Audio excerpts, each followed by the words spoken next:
राधे राधे।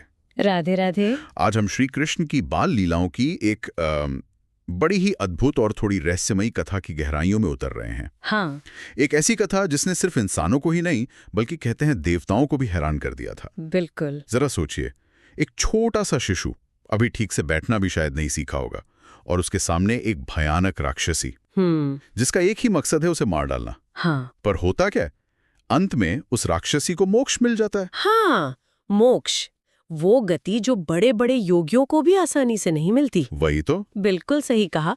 आज हम बात कर रहे हैं पूतना उद्धार की। हाँ, ये श्रीमद् भागवत और दूसरे कई पुराणों में कृष्ण की बाल लीलाओं का एक बहुत ही महत्वपूर्ण हिस्सा है जी। और ये सिर्फ एक राक्षसी के वध की कहानी नहीं है जैसा आपने कहा। इसमें तो ईश्वर की कृपा, उनकी क्षमा और भक्ति के बड़े गहरे रहस्य छिपे हैं। इसमें एक तरह का विरोधाभास भी है ना? आश्चर्य है और एक गहरा आध्यात्मिक संदेश भी है। बिल्कुल। हाँ, और हमारी आज की इस चर्चा का मकसद भी यही है कि इस पूरी कथा के हर पहलू को थोड़ा खोलकर समझें। मतलब कंस को इतना डर क्यों था? ये पूतना आखिर थी कौन? कैसी थी? क्या इरादा था उसका गोकुल आने का? सही। और फिर नन्हे कृष्ण ने ऐसा क्या कर दिया कि वो इतनी विशाल राक्षसी मर गई? हाँ। और सबसे बड़ा सवाल, सबसे चौंकाने वाला, जो मारने आई थी उसे माँ का दर्जा और फिर मोक्ष, ये कैसे हुआ? ये दिव्य लीला कैसे संभव हुई? यही तो बात है। तो चलिए इस कथा के सागर में गोता लगाते हैं। शुरुआत करते हैं कंस के उस डर से जो शायद इस पूरी घटना की जड़ था। हाँ, निश्चित रूप से। देखिए, इस कथा की जो पृष्ठभूमि है वो मथुरा के राजा कंस के गहरे डर में ही है। कंस को आकाशवाणी से पता चला था कि उसकी अपनी बहन देवकी, उनकी 8वीं संतान ही उसकी मौत का कारण बनेगी। और ये भविष्यवाणी उसके दिमाग में बैठ गई होगी पूरी तरह। बिल्कुल। वो अपनी मौत के डर से कांपने लगा। और इसी डर ने तो उससे क्या क्या नहीं करवाया। अपनी ही बहन देवकी और जीजा वासुदेव को जेल में डाल दिया। सोचकर भी अजीब लगता है। हाँ, और वो यही नहीं रुका। देवकी के गर्भ से जितने बच्चे जन्मे सबको जन्म लेते ही मार डाला, एक के बाद एक 7 बच्चों को। कितनी निर्दयता। बहुत ज्यादा। लेकिन जब 8वीं संतान स्वयं भगवान श्री कृष्ण का जन्म हुआ, तब वासुदेव जी एक चमत्कार की तरह उन्हें कंस की जेल से निकालकर रात के अंधेरे में यमुना पार करा ले गए और गोकुल में नंद बाबा और यशोदा मैया के घर छोड़ाए। जी हाँ। और जब कंस को ये पता चला होगा कि 8वीं संतान बच निकली है और गोकुल में पल रही है, तब तो उसका डर पागलपन में बदल गया होगा। बिल्कुल। उसे लगा कि उसका काल, उसकी मौत अब कहीं भी हो सकती है, पास में ही है। उसका सिंहासन, उसकी जान, सब खतरे में थे। इसी बेकाबू डर की वजह से कंस ने अपने राज्य के सबसे भयानक, सबसे मायावी असुरों और राक्षसों को काम पर लगा दिया। अच्छा। उसने हुक्म दिया कि जाओ, ब्रजमंडल में जाओ और देखो पिछले कुछ दिनों में जितने भी बच्चे पैदा हुए हैं सबको खत्म कर दो, ताकि देवकी का 8वां बेटा, उसका काल किसी भी कीमत पर मारा जा सके। हाँ, यही उसका मकसद था। और इन्हीं भयानक दूतों में से एक थी पूतना। शास्त्रों में पूतना के बारे में क्या बताया गया है? मतलब वो कोई आम दानवी तो नहीं थी? नहीं, पूतना कोई साधारण राक्षसी नहीं थी।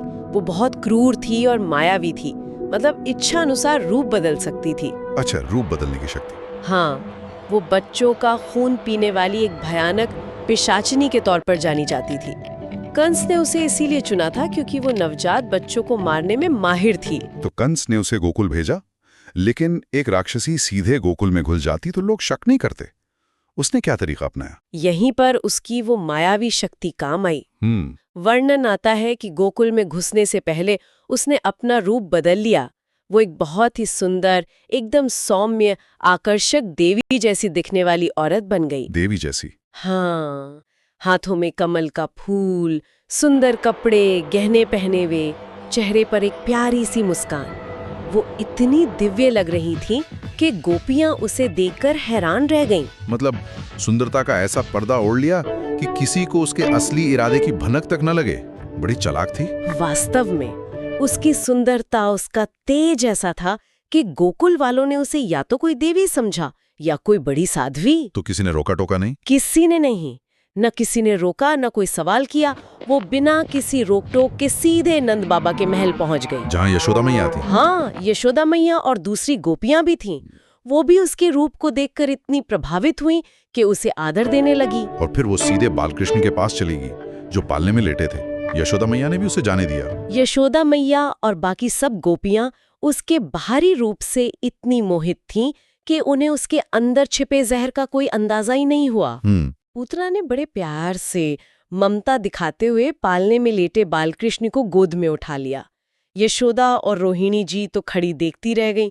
उन्हें लगा कि ये देवी बालक को आशीर्वाद देने आई है। और यहीं से कथा अपने चरम पर पहुंचती है। बाहर से ममता का दिखावा, लेकिन अंदर जान लेने का इरादा। बिल्कुल। पूतना का असली मकसद तो कृष्ण को मारना था, और इसके लिए उसने तैयारी भी बड़ी भयानक की थी। क्या तैयारी? उसने अपने स्तनों पर कालकूट जैसा बहुत ही घातक जहर लगा लिया था। उसका प्लान था कि वो कृष्ण को दूध पिलाने के बहाने ये जहर पिला देगी और बच्चा पल भर में मर जाएगा। लेकिन वो ये भूल गई कि जिसे वो एक आम बच्चा समझ रही थी, वो तो खुद भगवान थे, सब जानने वाले। वो तो उसके मन की बात, उसका इरादा सब जानते थे। हाँ, सब जानते थे। फिर उन्होंने क्या किया? क्या रोने लगे या कुछ विरोध किया? यही तो भगवान की लीला का रहस्य है। बालकृष्ण ने पूतना का वो खतरनाक इरादा जानते हुए भी अपनी आंखें बंद कर लीं, जैसे वो एक साधारण शिशु हो जिन्हें कुछ पता ही न हो। अच्छा। और जब पूतना ने उन्हें अपना वो जहर लगा स्तन पिलाना शुरू किया तो कृष्ण ने बिना किसी डर या झिझक के उसे पीना शुरू कर दिया। और यही कुछ बिल्कुल अद्भुत हुआ। उन्होंने सिर्फ दूध या जहर नहीं पिया जैसा पूतना सोच रही थी। नहीं, बिल्कुल नहीं। ये पूतना की सोच से बिल्कुल परे था। भगवान श्री कृष्ण ने दूध के साथ साथ पूतना के प्राणों को भी पीना शुरू कर दिया। प्राणों को भी? हाँ, उन्होंने सिर्फ जहर को नहीं बल्कि उसकी पूरी जीवन शक्ति को अपने अंदर खींचना शुरू कर दिया।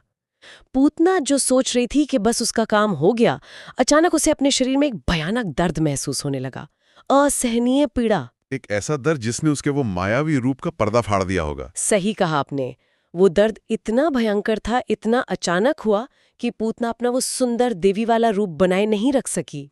अरे छोड़ दे, छोड़ दे, ऐसे चिल्लाते हुए वो अपने असली विकराल पहाड़ जैसे राक्षसी रूप में आ गई। बाप रे। उसका शरीर इतना विशाल बताया जाता है कि कई कोस, शायद 6 मील तक फैल गया। उसकी आंखें जैसे जलते हुए अंगारे, नथुने गहरे गड्ढों जैसे और स्तन सूखे कुओं जैसे लग रहे थे। गोकुलवासी जिन्होंने थोड़ी देर पहले एक सुंदर स्त्री देखी थी, अब इस भयानक राक्षसी को देखकर कितना डर गए होंगे। उनके डर का तो अंदाजा ही लगा सकते हैं। पूरा गोकुल कांप उठा, लोग चीखते चिल्लाते इधर उधर भागने लगे। पूतना दर्द से तड़प रही थी, उसकी चीखों से दिशाएं गूंज रही थीं। और इस पूरे हंगामे और डर के माहौल के बीच वो नन्हा बालक कृष्ण, वो उसकी गोद में अब भी शांति से लिपटा हुआ था, जैसे कुछ हुआ ही ना हो। ये दृश्य ही अपने आप में एक लीला है। एक तरफ मौत का भयानक नाच, दूसरी तरफ बिल्कुल निडर शांत ईश्वर। बिल्कुल। और आखिरकार वो भयानक पीड़ा पूतना के लिए जानलेवा साबित हुई। एक आखिरी आसमान फाड़ देने वाली चीख के साथ वो बेजान होकर जमीन पर गिर पड़ी। और उसका